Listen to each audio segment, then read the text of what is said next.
पाराशर, आप देख रहे हैं बीवीएम न्यूज। चलिए रुक करते हैं खबरों की और खबरों में सबसे पहले बात करेंगे फैजाबाद की। आपको बता दें कि लगातार बढ़ रही महामारी के चलते अब सामाजिक संस्थाएं भी अलग अलग क्षेत्रों में वैक्सीनेशन कैंप लगा रही हैं, जिसके चलते बल्लभगढ़ की चावला कॉलोनी में भी जिला स्वास्थ्य विभाग के सौजन्य से वैक्सीनेशन कैंप का आयोजन किया गया, जिसमें खास तौर पर 15 से 18 साल के किशोरों में वैक्सीनेशन को लेकर भारी उत्साह देखने को मिला।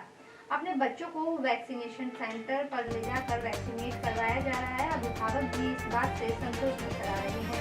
किशोरों का कहना है कि वो वैक्सीनेशन के लिए लंबे समय से इंतजार कर रहे थे। अब सरकार ने उनके लिए रास्ता खोल दिया है और वो वैक्सीनेशन करवा कर खुश हैं। उन्हें इससे काफी खुशी मिल रही है और उनका उत्साह देखने लायक था।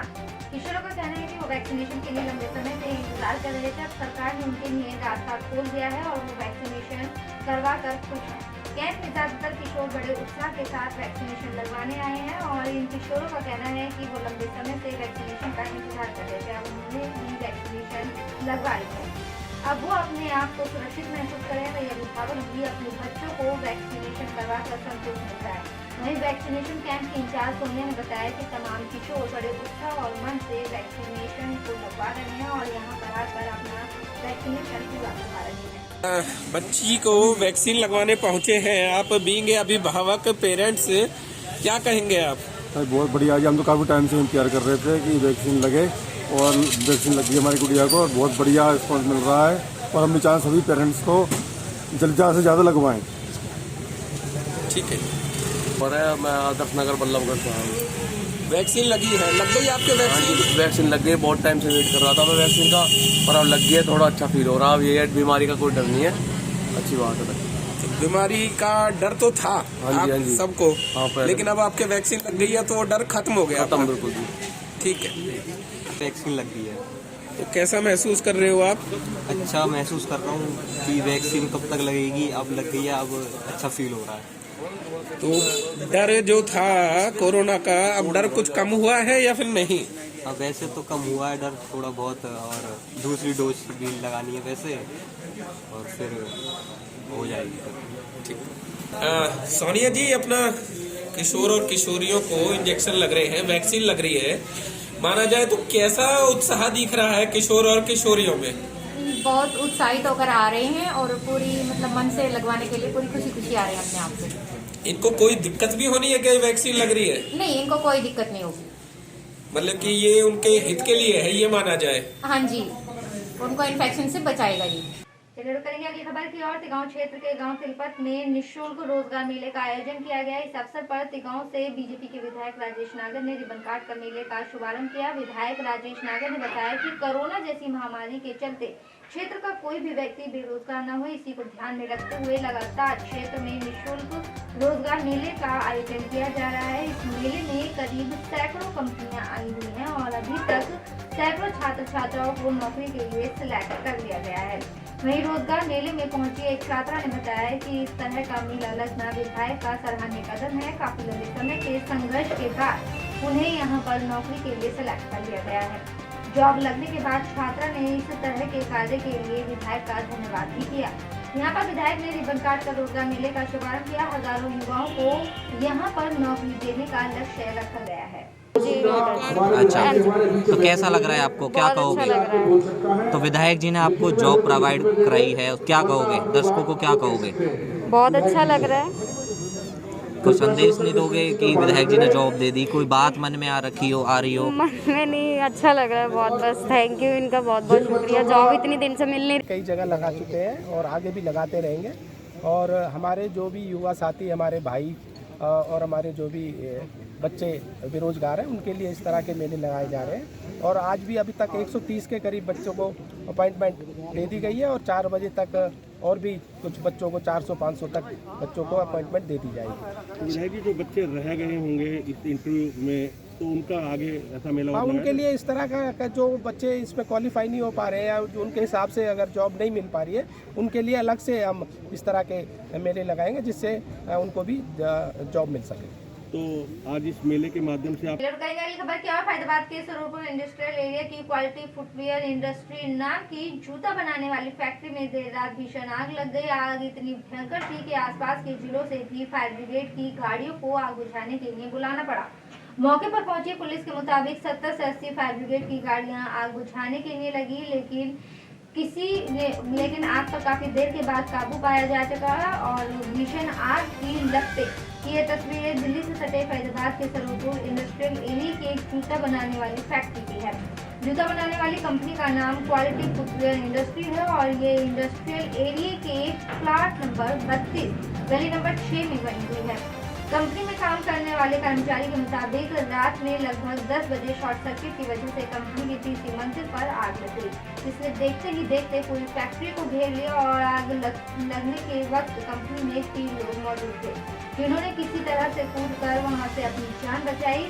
वहीं आग लगने की सूचना पाकर मौके पर पहुंचे कंपनी मालिक के दोस्त ने बताया कि देर रात इस फैक्ट्री में आग लगी है और तुरंत ही फायर ब्रिगेड की गाड़ियों को बुलाया गया। बनता था इसमें ये मेरे मित्र हैं जो मालिक है रमेश सिंह, उनकी कंपनी है जी। यहाँ जूते बनते थे जी। और रात्रि जो सूचना मिली, मेरे को जैसे जानकारी मिली, रात्रि 10 बजे के आसपास में किसी शॉर्ट सर्किट के द्वारा जी आग इसमें चिंगारी लगी। उसके ऊपरी फ्लोर में जी ऊपरी फ्लोर से इसका जी आग जो चली और पूरे तीनों फ्लोर बेसमेंट वगैरह में इसकी आग पहुंची, क्योंकि अत्यंत ज्वलनशील पदार्थ होते हैं, रबड़ प्लास्टिक के कंपोनेंट वगैरह होते हैं इसमें जी। उसकी वजह से आग पूरी बिल्डिंग को पूरा कवर कर लिया जी। अभी हम लोग मौके पर आए हैं, देख आग अभी बुझ तो चुकी है पूरी तरह से, अभी नहीं हुआ पर बिल्डिंग पूरी तरह क्षतिग्रस्त हो गई है। किस नाम से कंपनी है सर? ये क्वालिटी फुटवेयर के नाम से कंपनी है। प्राप्त हुई कि अब सरूरपुर फैक्ट्री एरिया में प्लॉट नंबर 32 गली नंबर 6 सरूरपुर में जूते की फैक्ट्री है, क्वालिटी फुटवेयर इंडस्ट्रीज के नाम से जी। उसमें अपना शॉर्ट सर्किट की वजह से आग लग गई, जिसमें रात से मौके पर थे और लगातार आग को काबू किया जा रहा है, लेकिन अभी तक आग बुझी नहीं है। तो सर करीब 70-80 गाड़ियाँ अब तक फायर ब्रिगेड की लग चुकी हैं। देखो शाम तक शायद उम्मीद है शायद शाम तक काबू पा लिया जाए। सर कितने लोग थे जब जिस टाइम आग लगी कंपनी के अंदर? कितने लोग? 10-15 आदमी थे, वैसे 10-15 आदमी तो उस टाइम कंपनी के अंदर थे। तो बाकी कोई सी जनहानि नहीं हुई है, कंपनी का नुकसान हुआ और कोई सी बात नहीं। तो कितना जो माल है वो जल के खाक हुआ है? माल तो करोड़ों का माल बता रहे हैं जी। उसमें प्लास्टिक का, रबर का, जूते बनाने का केमिकल वगैरह होते हैं, तो उनमें बहुत मुश्किल हो रहा था। चलिए बढ़ेंगे अगली खबर की ओर। हरियाणा के परिवहन मंत्री मूलचंद शर्मा ने पार्षद बुद्धा सैनी के हाथों से बल्लभगढ़ की महावीर कॉलोनी में लाखों की लागत से बनने वाले आरएमसी रोड का नारियल फोड़कर शुभारंभ किया। इस मौके पर कॉलोनी वासियों ने परिवहन मंत्री का फूल मालाओं के साथ जोरदार स्वागत किया। तस्वीरों में दिखाई दे रहा ये नजारा बल्लभगढ़ की महावीर कॉलोनी का है, जहां पर हरियाणा के परिवहन मंत्री मूलचंद शर्मा ने वहां बनने वाली आरएमसी रोड का उद्घाटन किया। इस रोड को बनने से कॉलोनी वासियों को काफी समस्याओं से निजात मिलेगी। इस मौके पर मंत्री के साथ पार्षद बुद्धा सैनी भी मौजूद रहे, जिन्होंने इलाके के बारे में मंत्री को जानकारी भी दी। वहीं परिवहन मंत्री ने बताया कि 40 साल से ये कॉलोनी विकास के लिए तरस रही थी, पर भारतीय जनता पार्टी की सरकार ने एक कॉलोनी में ही नहीं बल्कि पूरे हरियाणा भर में विकास कार्यों की झड़ी लगाई हुई है। वहीं मंत्री मूलचंद शर्मा ने लोगों से कहा कि जितने भी विकास कराने हैं या कोई भी समस्या है तो आप मुझसे कहो, क्योंकि जब मैं पार्षद के चुनाव के लिए आपसे वोट मांगने आऊंगा तब आप ये न कहना कि किसी पार्षद के यहाँ पर विकास कार्य नहीं करवाया है। कॉलोनी वासियों को सौगात दे रहे हैं आप, और आज भी आप पहुंचे हैं महावीर कॉलोनी में, क्या कुछ सौगात दी है कॉलोनी वासियों? महावीर कॉलोनी की ये 2 रोड बाकी थे, पूरा काम कंप्लीट हो गया था और सारी महावीर कॉलोनी सब आरएमसी है, लाइट है, बिजली के खंभे हैं। इसके बाद ये कॉलोनी कंप्लीट हो जाएगी और जल्दी से जो छोटी छोटी जो रास्ते हैं, कहीं 1 है कहीं 2 हैं, उन सबको जल्दी से जल्दी इनको पूरा कराएंगे और लोगों की जो सड़कें टूटी पड़ी हैं उनको जल्दी से काम करेंगे। जिस तरह महावीर कॉलोनी में हम देख रहे हैं सारी सड़कें पक्की हो चुकी है, आरएमसी हो चुकी है, पर वार्ड नंबर 40 की बात करें तो बहुत सारी जो गलियाँ हैं उनकी ओर ध्यान नहीं दिया गया काफ़ी लंबे समय से, तो क्या उसको लेकर किस तरीके? ये 40 साल पुरानी कॉलोनी है, महावीर कॉलोनी सबसे पुरानी कॉलोनी, और सबसे पहले जब बल्लभ बसा था महावीर कॉलोनी से शुरुआत हुई थी और महावीर कॉलोनी में खम्भे बिजली के मैंने उगाए और 40 नंबर वार्ड की जहाँ की बात करें वह 7-7 फुट पानी थे। बड़े डिस्पोजल, बड़े बूस्टर, मेन रोड, सब सड़कें टेलों से बनी हुई है और बिना टेल के 40 नंबर वार्ड में कोई सड़क नहीं है। आरएमसी के भी हैं बिना, पहले तो 3-3, 4-4 पानी था और धीरे धीरे जैसे जैसे होंगी सबको जो गली है उन सबको पूरा करेंगे। चुनाव नज़दीक आ रहा है पार्षद का, ऐसे में लगातार आप भी लोगों से मिल रहे हैं, बात कर रहे हैं कि चुनाव में कमल को आगे बढ़ाएं, तो क्या लगता है लोगों का कितना भरोसा है कमल के ऊपर? बल्लौर के लोगों को मेरे पे भरोसा है, मुझे बल्लौर के लोगों पे भरोसा है, दोनों का भरोसा है। बस में लोग चाहते हैं विकास। प्रदेश के मुख्यमंत्री मनोहर लाल के नेतृत्व में ऐतिहासिक विकास हुए, ऐतिहासिक, और लोगों को पता है जो कमल मिलेगा उसको चुनाव जिताएंगे। कई कॉलोनी ऐसी हैं जहां पर पार्षद की कामकाज से खुश नहीं है जनता, उनको किस तरीके से आप सब? सारे काम ये बताएं, जो काम हो उनका गुणगान करें, जो काम है उन्हें बाकी कराएंगे उनके नेतृत्व में।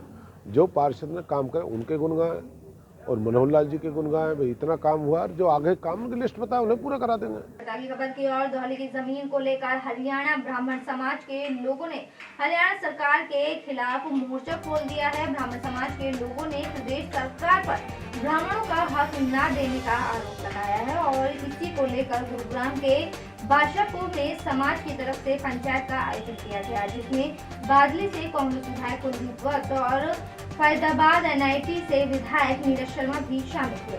विधायक कुलदीप शर्मा ने कहा कि भगवान परशुराम ने अत्याचारी राजाओं का वध किया था, ब्राह्मण न अत्याचार करेगा और न ही सहेगा, इसलिए सरकार ब्राह्मणों की जमीन को न छोड़े। कांग्रेस पार्टी हरियाणा सरकार को सड़क से लेकर विधानसभा तक घेरने का काम करेगी ताकि ब्राह्मण और उनके साथ साथ अन्य जातियों की धौली की जमीन का मालिकाना हक मिल सके। उनको दी गई लेकिन अब छीनी गई है, तो कांग्रेस की सरकार आने पर किस तरह की रूपरेखा तैयार की जाएगी और क्या कुछ कहना है? सबसे पहले तो सवाल उठता है कि हमने हक दिया, ब्राह्मणों को दिया और 11 बिरादरियों को दिया, इन्होंने छीना क्यों?